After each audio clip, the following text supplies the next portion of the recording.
சென்னை பெருங்களத்தூர் ரயில் நிலையம் அருகே பாஜக பிரமுகரை 4 பேர் கொண்ட கும்பல் பட்டாக்கத்தியால் ஓடவிட விட்டும் சிசிடிவி காட்சிகள் வெளியாகி பரபரப்பை ஏற்படுத்தியுள்ளது.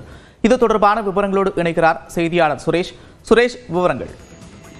அதாவது நந்தா, பெருங்களத்தூர் ரயில் நிலையம் அருகே பாஜக பிரமுகரை 4 பேர் கொண்ட கும்பல் பட்டாக்கத்தியால் வெட்டும் சிசிடிவி காட்சிகள் தற்போது வெளியாகி பெரும் பரபரப்பை ஏற்படுத்தியுள்ளது. குறிப்பாக சென்னை தாம்பரம் அடுத்த பெருங்களத்தூர் சீனிவாச நகர் பகுதியில் வசித்து வருபவர் செந்தில்குமார். இவர் பாஜக விளையாட்டு மற்றும் திறன் மேம்பாட்டு பிரிவின் கீழ் பீர்க்கங்காரணி மண்டல செயலராக உள்ளார். இந்த நிலையில் பெருங்களத்தூர் ரயில் நிலையம் அருகே சுரங்கப்பாதை அருகில் உள்ள இருசக்கர வாகனத்தில் தனது நண்பர்களுடன் செந்தில் சென்று கொண்டிருந்தார். அப்போது திடீரென இருசக்கர வாகனத்தில் வந்த 4 பேர் கொண்ட கும்பல் செந்திலை வழிமறித்ததும் செந்தில் இருசக்கர வாகனத்தில் இருந்து தப்பி ஓடினார். அதன் பிறகு அந்த 4 பேர் கொண்ட கும்பல் பட்டாக்கத்தியால் அவர் வெட்டும் போது அங்கு ரோந்து பணியில் இருந்த போலீசாரை பார்த்ததும் அங்கிருந்து 4 பேர் கும்பல் இருசக்கர வாகனத்தில் தப்பிச் சென்றது. இது குறித்து தற்போது சிசிடிவி காட்சிகள் வெளியாகி பரபரப்பை ஏற்படுது. மேலும் இது குறித்து விசாரணையானது தீவிரப்படுத்தியுள்ளது.